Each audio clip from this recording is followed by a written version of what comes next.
The letter slipped from Thea's trembling hands as the stagecoach rattled along the dusty trail to Silver Spring, Wyoming territory.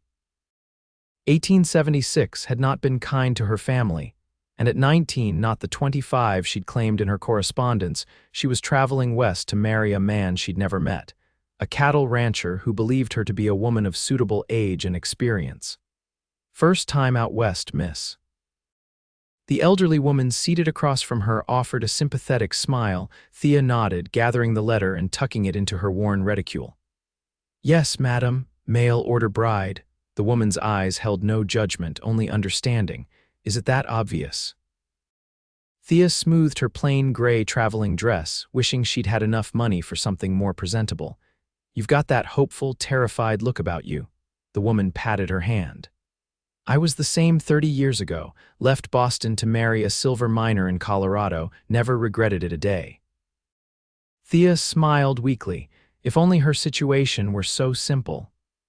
Her parents' deaths from influenza had left her with mounting debts and a younger brother to care for. Thomas was safely apprenticed to a clockmaker back east now, but she had nothing except the promise of marriage to Xavier Blackwood, a man who wanted a mature woman of 25 to help run his ranch. A man who might send her packing when he discovered her deception. The stagecoach hit a rut, jolting Thea from her thoughts. Outside the window, the landscape had transformed from rolling prairie to a series of gentle foothills dotted with pine. In the distance, purple mountains rose against an impossibly blue sky. Silver Spring, 10 minutes. The driver called down. Thea's heart hammered against her ribs, too late to turn back now. She'd sold everything she owned to make this journey. There was no home to return to, no position waiting. She straightened her shoulders. She would make this work. She had to. The stagecoach rattled into town, a single dusty street lined with false-fronted buildings. Men in wide-brimmed hats turned to watch as the coach rolled past. Thea felt exposed, as if they could somehow see through her careful facade to the frightened girl beneath. When the coach finally lurched to a stop outside the Silver Spring Hotel, Thea remained frozen in her seat. "This is it, dear," the older woman said gently. "Your new beginning." Thea nodded, clutching her small valise as she descended awkwardly from the coach. The brightness of the sun momentarily blinded her, and she blinked rapidly, trying to get her bearings. "Miss Sullivan," the deep voice startled her. She turned to find herself looking up a long way up at a man who seemed to be made entirely of hard angles and sun-browned skin. His eyes, startlingly blue beneath the shadow of his hat brim, studied her with unmistakable disappointment. "Mr. Blackwood?" Her voice came out as little more than a whisper. "Xavier Blackwood." He removed his hat, revealing dark hair streaked with premature silver at the temples. He was younger than his letters had led her to believe, perhaps 30, but the lines etched around his eyes spoke of a man who had seen his share of hardship. "I expected someone older," Thea finished for him, heart sinking, his brows drew together. "No, madam. I expected someone who looked like they'd been eating regular." He gestured to her slight frame. "Do they not feed folks back east anymore?" Relief washed over her, quickly followed by shame at her continued deception. "It's been a difficult year," she admitted truthfully. Something in his expression softened. "Well, there's plenty of food at the Lazy X.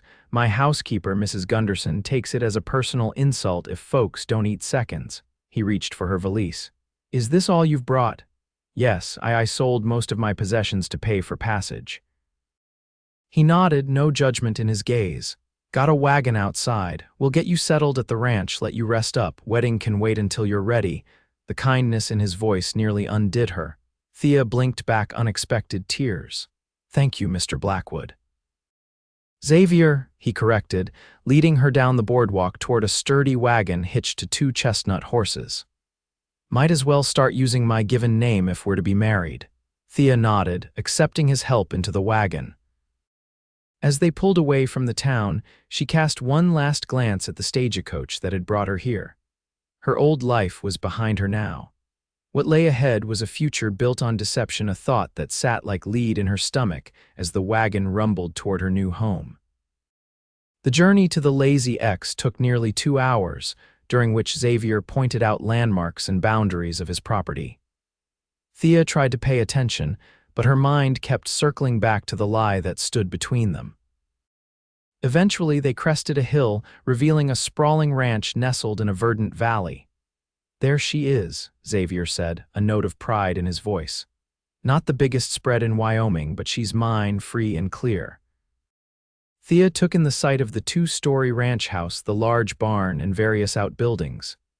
A stream ran along the eastern edge of the property, and cattle dotted the pasturel and beyond.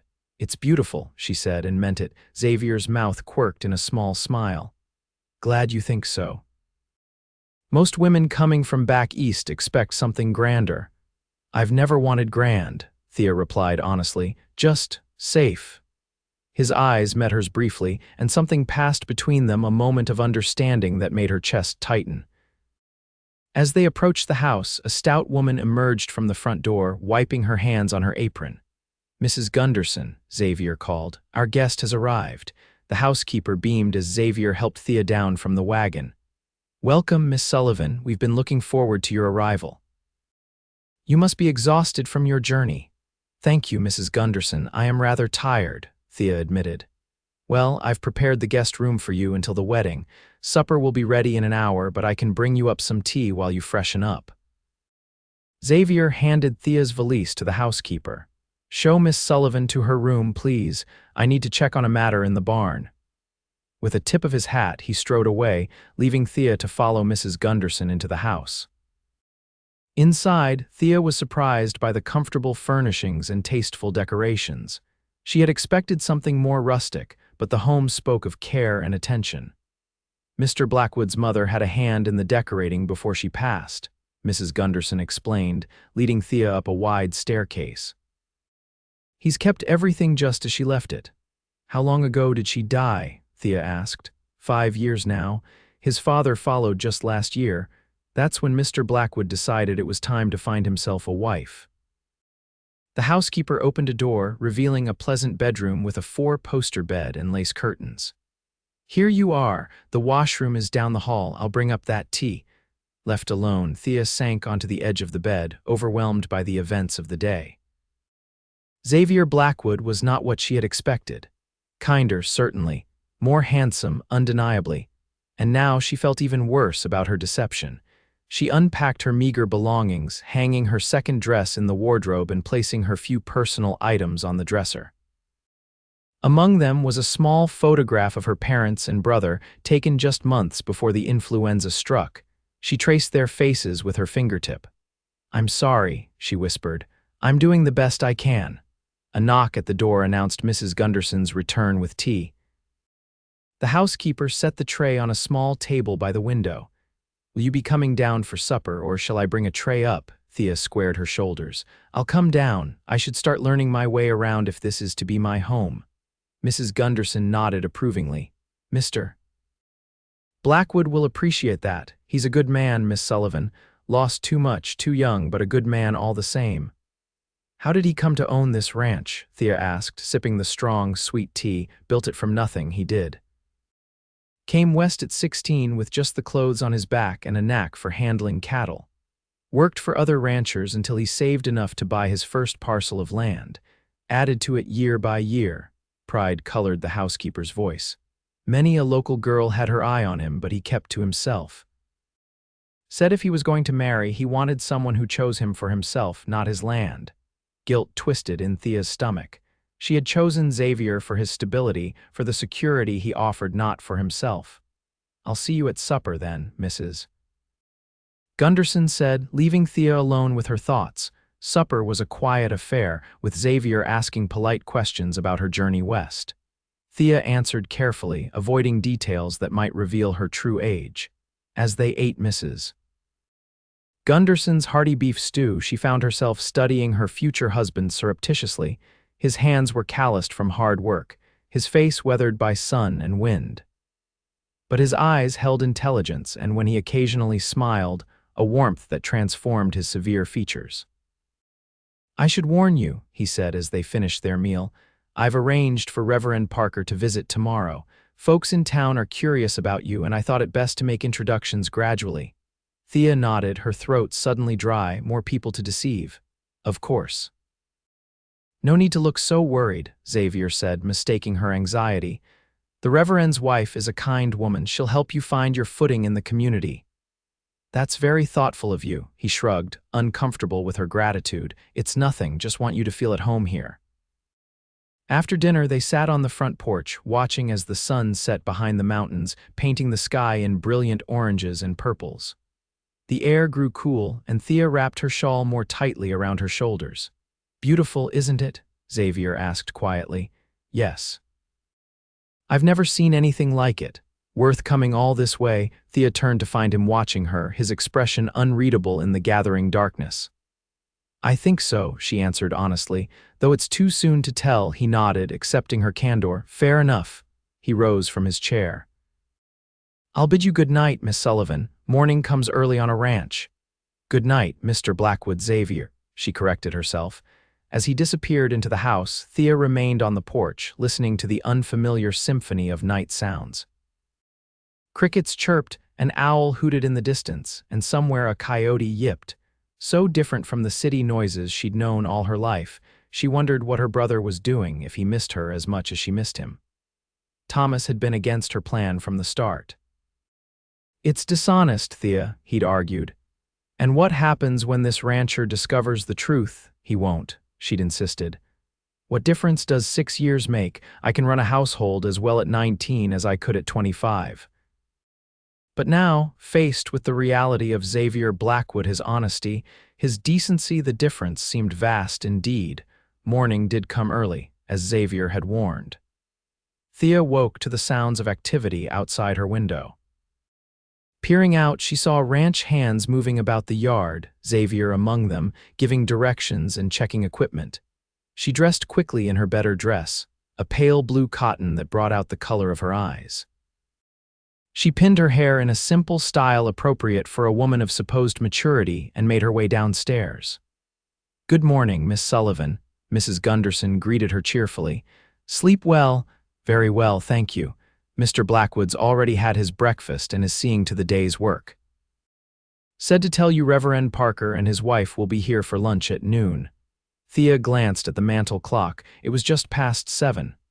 Is there anything I can do to help prepare? The housekeeper looked surprised, then pleased. Most ladies wouldn't offer, but if you're willing, I could use help with the baking. For the next several hours, Thea worked alongside Mrs. Gunderson in the kitchen, learning the quirks of the wood-burning stove and mastering the housekeeper's recipe for apple pie. The familiar tasks calmed her nerves, reminding her of days spent in her mother's kitchen. When Xavier returned to the house shortly before noon, he stopped in the doorway of the kitchen, surprise evident on his face.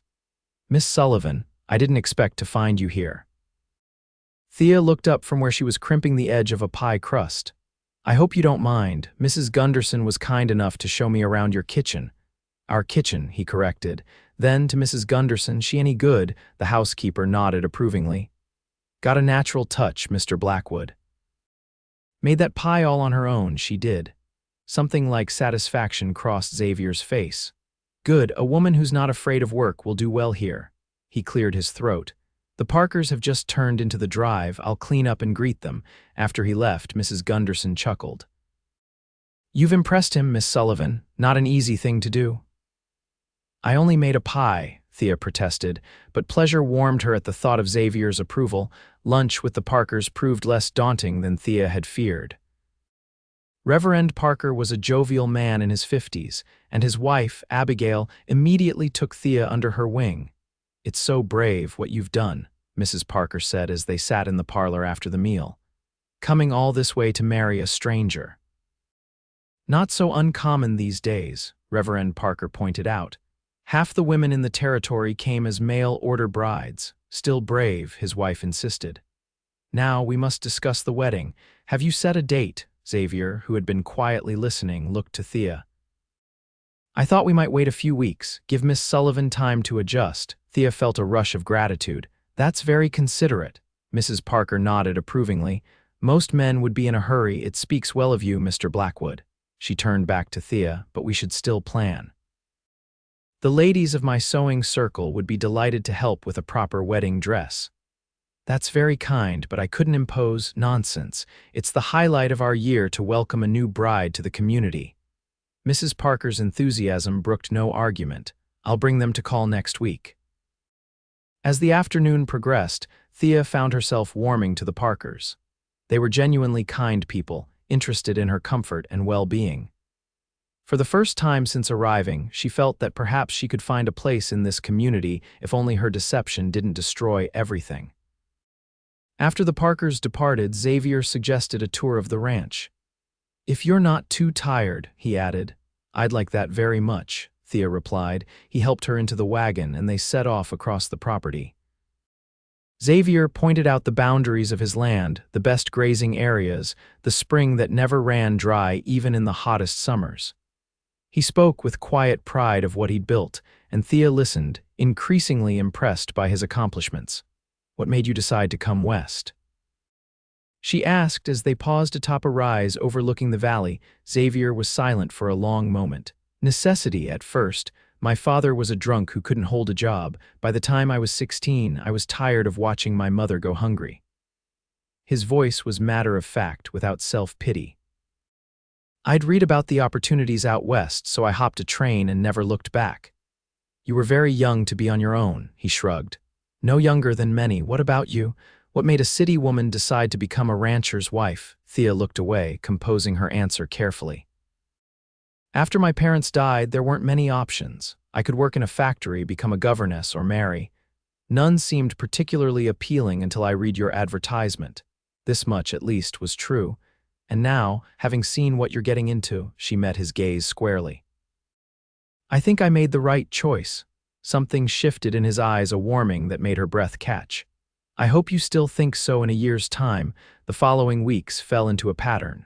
Thea spent her mornings learning the workings of the ranch house from Mrs. Gunderson, her afternoons exploring the property or receiving visitors from town, and her evenings on the porch with Xavier, watching the sunset and talking. She learned that he had a dry sense of humor, a passion for literature that surprised her, and a deep knowledge of the land and its rhythms. He in turn discovered her love of music, her skill with numbers, and her determination to be useful. "Never met a woman who could balance account books like you," he remarked one evening as she completed the ranch's monthly ledgers. "Where did you learn that?" "My father was a bookkeeper," she replied, careful not to mention that she'd been helping him since she was 12. "He taught me." Xavier nodded, impressed. "Useful skill on a ranch. Most years, the difference between profit and loss comes down to careful accounting." As promised, Mrs. Parker brought the sewing circle to call.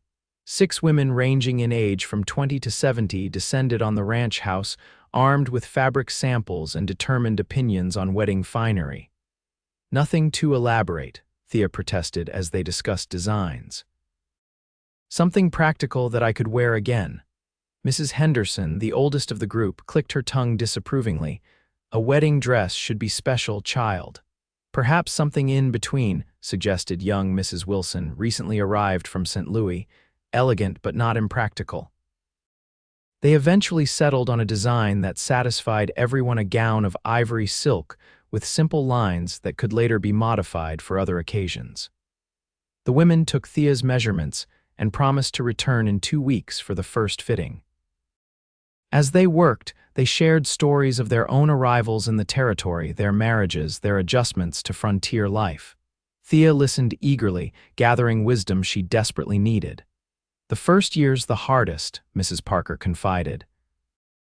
"Everything's strange and you miss home something fierce, but it gets better." "What if?" Thea hesitated, then pushed forward. "What if you've made a mistake, done something your husband might not forgive?" The women exchanged glances. "Men out here are more forgiving than you might think," Mrs. Henderson said carefully. "They understand hardship and necessity in ways Eastern men don't. But honesty matters," added Mrs. Wilson. "Frontier marriages need trust to survive." The words stayed with Thea long after the women departed. That night, as she and Xavier sat on the porch, she gathered her courage. "Xavier, there's something I need to tell you." He turned to her, his expression open. "What is it?" The words stuck in her throat. She looked at him, at this man who had shown her nothing but kindness, who was offering her a future, a home, and couldn't bear to see disappointment replace the warmth in his eyes. I'm worried about being a good wife, she said instead, hating herself for her cowardice. I have so much to learn about ranch life. His face softened. You're doing fine, Thea, better than fine. It was the first time he'd used her given name, and it sent a strange flutter through her chest. Most city women would be complaining by now about the dust, the isolation, the work. I'm not most women. No, he agreed, his eyes holding hers. You certainly are not. 2 days later, disaster struck. A telegram arrived from the east bearing news that Thomas had fallen seriously ill with pneumonia. His master had written to inform Thea that her brother was asking for her. I have to go, she told Xavier, her hands trembling as she held the telegram. He's all the family I have left. Xavier didn't hesitate. Of course you must go. I'll take you to town to catch tomorrow's eastbound stage. But the wedding can wait. Family comes first, Thea. His understanding only deepened her guilt. I don't know how long I'll be gone. As long as it takes, he said firmly. Your brother needs you. The journey east was agonizing in its slowness. For 5 days, Thea sat on jolting stagecoaches and swaying trains, imagining the worst. When she finally reached Philadelphia and the clockmaker's shop where Thomas was apprenticed, she was exhausted and frantic. To her immense relief, she found her brother recovering. The pneumonia had been severe, but the crisis had passed and Thomas was on the mend. You didn't need to come all this way, he chided as she sat by his bedside. Master Jenkins shouldn't have sent that telegram until I was better. I would never have forgiven myself if something had happened and I wasn't here, Thea replied, squeezing his hand. Over the next few days, as Thomas grew stronger, Thea told him about Wyoming, about the ranch, about Xavier. She found herself smiling as she described the land, the people, the life she was beginning to envision for herself. You care for him, Thomas observed, this rancher of yours. Thea couldn't deny it. Yes, he's a good man, Thomas, kind, intelligent, hardworking. And what will this good man say when he learns you've lied about your age? She looked away. I tried to tell him before I left. I couldn't do it. Thea, Thomas's voice was gentle but firm. You cannot build a marriage on deception. What if he sends me away? Where would I go? What would I do?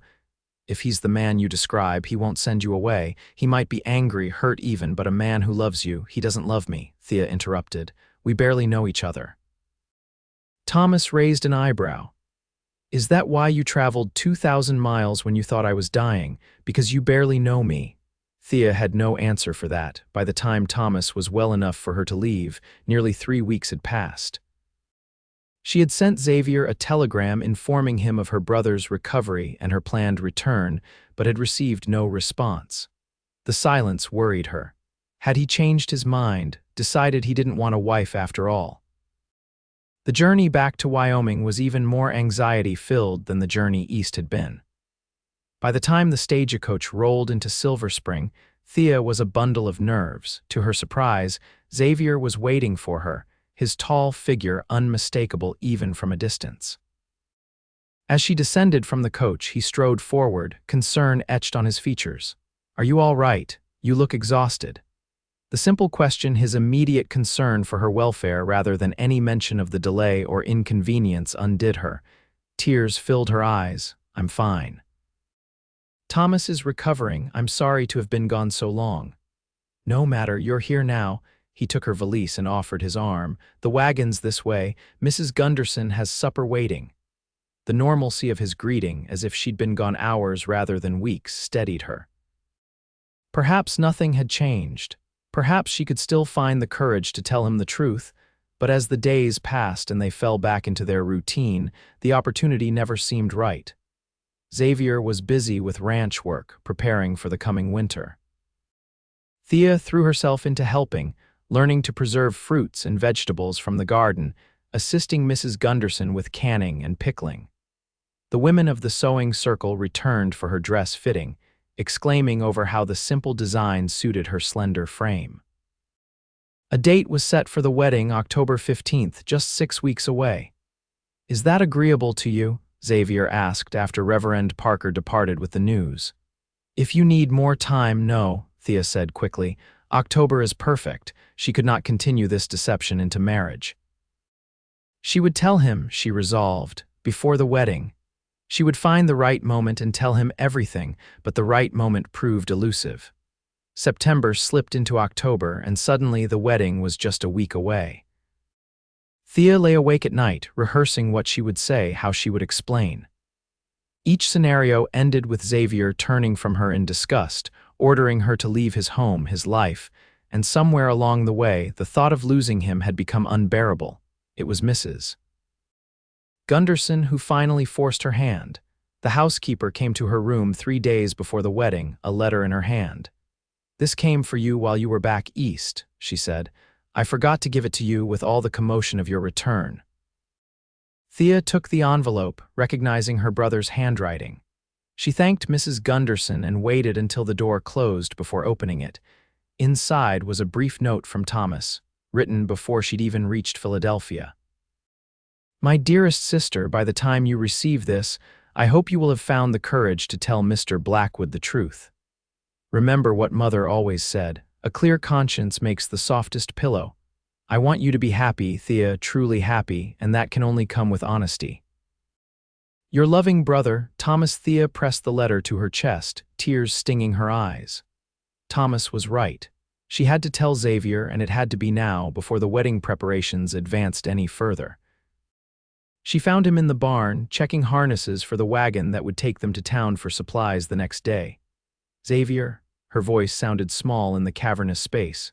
"May I speak with you?" He looked up, his expression softening at the sight of her. "Of course, is something wrong?" Thea twisted her hands together.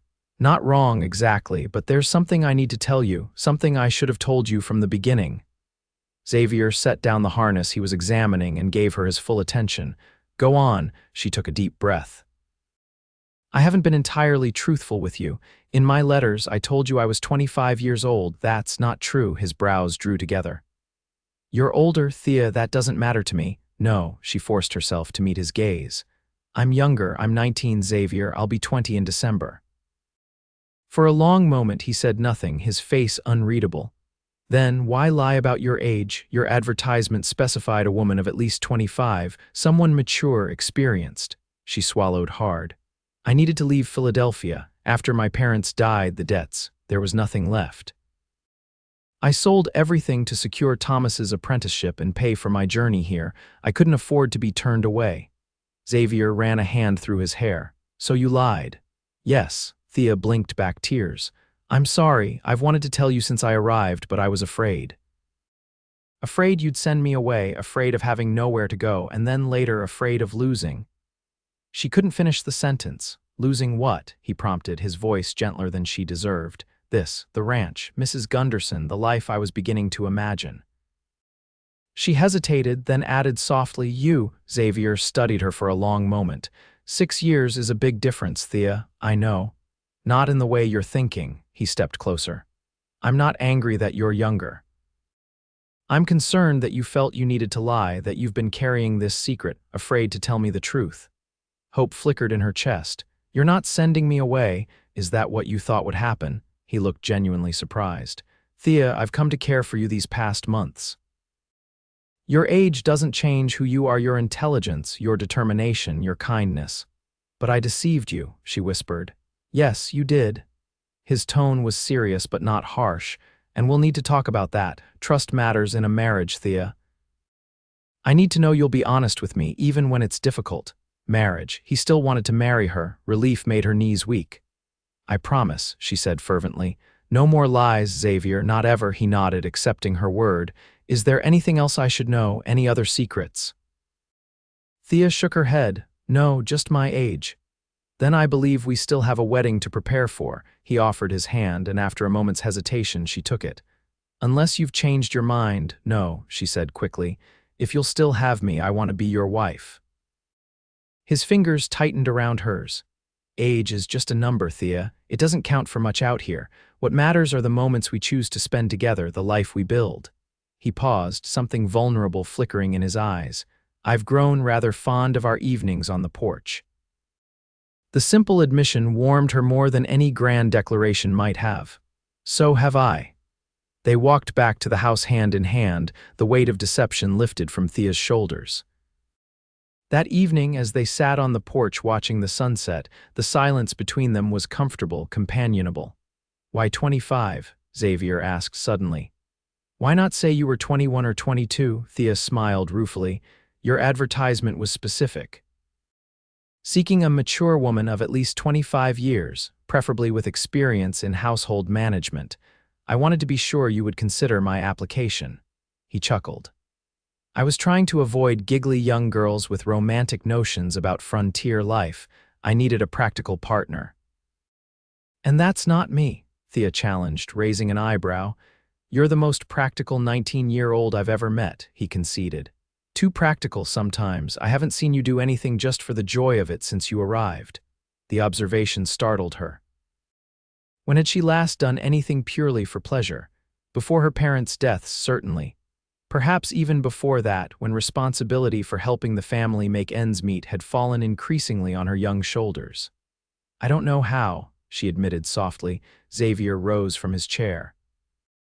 "Come with me." Curious, Thea followed him down the porch steps and across the yard to the corral where the horses were kept. He opened the gate and led her inside, where he whistled softly. A beautiful Palomino mare trotted over. "This is Sunny," Xavier said, stroking the horse's nose. "She's gentle as they come. I thought she might be yours if you wanted to learn to ride." Thea stared at the mare in wonder. "Mine, but I don't know how to ride. I'll teach you." He guided her hand to the horse's velvety muzzle. "Every rancher's wife should know how to handle a horse." The mare nuzzled Thea's palm, warm breath tickling her skin. Something tight in her chest loosened. "When can we start?" Xavier's smile lit his eyes. "Tomorrow, if you like. I'd like that very much." The next morning, Xavier kept his promise. After breakfast, he led Thea to the corral where Sunny waited, already saddled. "We'll start slow," he assured her, showing her how to approach the horse, how to hold the reins, how to mount safely. Thea felt awkward and ungainly at first, perched atop the mare, but Xavier's patient instruction gradually eased her nervousness. By midday, she was walking Sunny around the corral unassisted, a sense of accomplishment warming her. "You're a natural," Xavier called from where he leaned against the fence. "I doubt that," Thea laughed, "but I'm enjoying it. That's what matters." He opened the gate. "Ready to try outside the corral?" For the next hour, they rode slowly around the ranch yard, Xavier on his stallion, River, Thea on Sunny. The rhythmic movement of the horse beneath her was soothing, and the autumn sun warm on her back. For the first time in years, she felt truly free. "Thank you," she said as they returned the horses to the corral. "I didn't realize how much I needed this." Xavier helped her dismount, his hands lingering at her waist. "There's more to life than work, Thea, even on a ranch." His closeness made her breath catch. They stood there for a long moment, his hands on her waist, her face tilted up to his. Then, slowly, he bent his head and pressed his lips to hers. The kiss was gentle, questioning. Thea hesitated only a moment before responding, her hands coming up to rest on his chest. When they finally parted, both were breathing faster. "I've been wanting to do that for weeks," Xavier admitted, his voice rough. "Why didn't seem proper before the wedding?" A faint smile touched his lips. "I'm trying to be a gentleman," Thea laughed softly. "Very admirable." He tucked a strand of hair behind her ear, his touch sending shivers down her spine. "2 more days," he murmured. "Then you'll be my wife." The words held promise and certainty. Thea leaned into his touch, no longer afraid of the future or of her past. The wedding day dawned clear and crisp, the aspens in the hills turned to gold by autumn. In the guest room that had been hers for the past months, Thea sat still as Mrs. Parker and the ladies of the sewing circle helped her dress. The ivory silk gown was more beautiful than she had imagined, simple yet elegant, with tiny pearl buttons down the back and delicate lace at the collar and cuffs. "You look lovely, my dear," Mrs. Henderson said, arranging Thea's dark curls in a sophisticated style. "Like a proper young bride." Young. The word no longer carried the weight of deception. Xavier knew the truth and had accepted her with all her flaws and fears. "Are you nervous?" Mrs. Parker asked, pinning a spray of late-blooming wildflowers to Thea's hair. "A little," Thea admitted, but mostly excited. The older woman smiled knowingly. As it should be. Now I believe we've kept your groom waiting long enough. Downstairs, the parlor had been transformed. Flowers adorned every surface and chairs had been arranged to create an aisle. At the far end stood Reverend Parker, Bible in hand, and beside him Xavier. He had traded his usual ranch clothes for a well-cut suit, his dark hair neatly combed. But it was his expression as Thea entered the room that took her breath away: wonder, admiration, and something deeper, something that made her heart race. The ceremony passed in a blur. Thea was aware of the Reverend's sonorous voice, of Xavier's hand warm and steady around hers, of the simple gold band he slipped onto her finger. And then the Reverend was pronouncing them man and wife, and Xavier was kissing her, a brief, tender kiss that held the promise of many more to come. The small reception that followed was filled with laughter and well wishes. The entire community had turned out to celebrate, bringing gifts and dishes to share. As the sun began to set, Xavier found Thea by the refreshment table. "Ready to escape," he murmured in her ear. She nodded, suddenly shy. They had discussed this. Mrs. Gunderson would stay with her sister in town tonight, giving the newlyweds privacy for their first night as husband and wife. They said their goodbyes, accepting final congratulations and ribald advice from some of the ranch hands. Then at last they were alone in the house that was now truly Thea's home. Xavier took her hand, leading her up the stairs, not to the guest room she had occupied, but to the master bedroom at the end of the hall. "I had Mrs. Gunderson move your things," he explained, opening the door. The room was large and comfortable, dominated by a massive 4-poster bed. A fire crackled in the hearth, casting a warm glow over the polished furniture. "It's beautiful," Thea said, turning in a slow circle to take it all in. "My mother decorated it," Xavier told her. "But it's yours now to change as you wish." "I wouldn't change a thing." She meant it. The room, like the rest of the house, felt like home in a way no place had since her parents' death. Xavier moved to stand behind her, his hands gentle on her shoulders. "Are you happy, Thea?" He asked quietly. She turned to face him, reaching up to touch his cheek. "Yes, happier than I ever expected to be." His eyes darkened. "I want to make you happy, every day for the rest of our lives." "You already do." She stretched up on tiptoe to kiss him, no longer hesitant or uncertain. Xavier's arms came around her, drawing her closer as the kiss deepened. When they finally parted, both were breathing hard. "My wife," he said, wonder in his voice. "My husband," she answered, the words a promise. Later, as they lay tangled in the sheets, Thea's head resting on Xavier's chest, she felt a contentment she had never known. Outside, the wind whispered through the pines, and somewhere in the distance, a coyote called to its mate. "What are you thinking?" Xavier asked, his fingers tracing lazy patterns on her bare shoulder. "That I'm glad I came west," she replied honestly. "Even with the deception, even with the fear, I can't imagine being anywhere but here with you." He pressed a kiss to her forehead. "Nor can I imagine anyone but you by my side." His voice grew serious. "I know we came to this marriage through unusual circumstances, Thea, but I want you to know I'm falling in love with you. Not the woman I thought I was getting, but the woman you truly are." Tears pricked at her eyes. "I love you too," she whispered. "I think I have for weeks now." His arms tightened around her. "Then we're both fortunate indeed." The months that followed were not without challenges. Winter came early to the high country, bringing blizzards that kept them housebound for days at a time.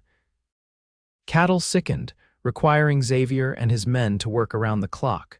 The isolation that had seemed romantic in autumn felt oppressive under January's gray skies, but there were joys too. Evenings spent reading aloud by the fire, Xavier's deep voice bringing adventure stories to life. Mornings waking in his arms, secure in his affection. The gradual confidence Thea developed as she took on more responsibility for the ranch's operations, freeing Xavier to focus on expansion plans. By spring, they had settled into a comfortable rhythm, partners in every sense of the word. When the snow finally melted and the first wildflowers appeared on the hillsides, Xavier suggested a picnic to celebrate the changing season. They rode out together.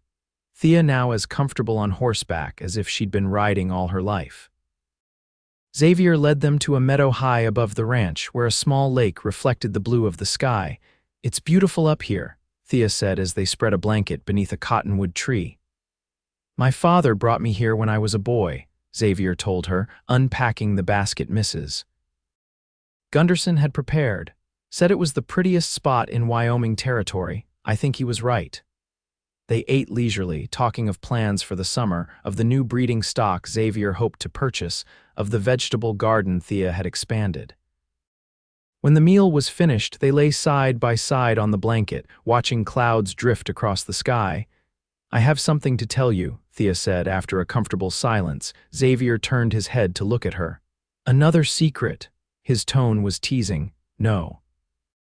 She smiled, taking his hand and placing it on her still flat stomach. "A surprise." He stared at her, comprehension dawning in his eyes. "Thea, are you saying?" "Yes." Her smile widened. "Come November, we'll be 3 instead of 2. Joy transformed his features. He gathered her into his arms, kissing her with a tenderness that brought tears to her eyes. "A baby," he murmured against her hair. "Our baby. Are you happy?" she asked, though his reaction had already answered the question. "More than I can say." He drew back to look at her, his expression suddenly concerned. "How are you feeling? Should we head back? Do you need to rest?" Thea laughed, touching his cheek. "I'm perfectly fine, Xavier. Women have been having babies since the beginning of time. I don't need to be coddled." "Humor me," he said, kissing her palm. "It's my first time becoming a father." The months of Thea's pregnancy passed swiftly. Xavier was attentive without being overbearing, and the women of Silver Spring rallied around the young wife, sharing advice and helping with preparations. Mrs. Gunderson was particularly delighted, already planning the meals she would prepare to help Thea regain her strength after the birth. As her body changed, Thea found herself reflecting on the journey that had brought her to this point, the desperate young woman who had lied about her age to secure a future, the bride who had found the courage to tell the truth, the wife who had discovered love in the most unexpected place. "No regrets?" Xavier asked one evening as they sat on the porch, his hand resting protectively on her rounded belly. "None," she assured him. "Except perhaps that I didn't tell you the truth sooner." He shook his head. "Everything happened as it was meant to. If you had told me immediately, I might have reacted differently. We needed time to know each other first." "Wise words from a simple rancher," she teased. "I have my moments." He kissed her temple. "Besides, I've learned a thing or two from my wife, such as—" "That love doesn't count years," he said softly. "Only moments, and we've had some fine moments." Thea Blackwood, she leaned against him, content, with many more to come. On a snow-dusted November morning, after a labor that tested even Thea's considerable strength, their daughter was born. They named her Charlotte, after Xavier's mother, but called her Charlie, a sturdy name for a frontier child. "She's perfect," Xavier whispered, cradling the tiny bundle with awe. "Beautiful like her mother." Thea watched them, exhausted but triumphant. This was her family now, this good man who had forgiven her deception. This tiny girl with Xavier's blue eyes and Thea's dark hair. This home they had built together. 5 years later, on the porch of the expanded ranch house, Thea sat with her husband watching Charlie race her younger brother, Thomas, across the yard. The ranch had prospered under their joint management, growing to one of the largest operations in the territory. They had weathered storms, both literal and figurative droughts, blizzards, cattle rustlers, financial setbacks, but always together.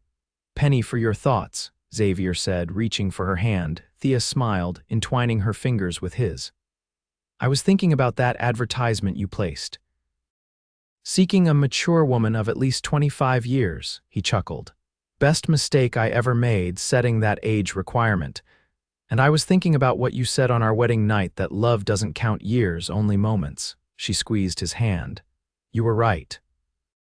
It's the moments that matter. And we've had some good ones," he agreed, watching as Charlie helped Thomas up after a tumble. "With many more to come," Thea added, resting her head on his shoulder as the sun set over the Wyoming mountains, painting the sky in the same brilliant colors she had marveled at on her first evening at the Lazy X. In the valley below, cattle grazed peacefully. The barn and outbuildings stood solid against the coming night.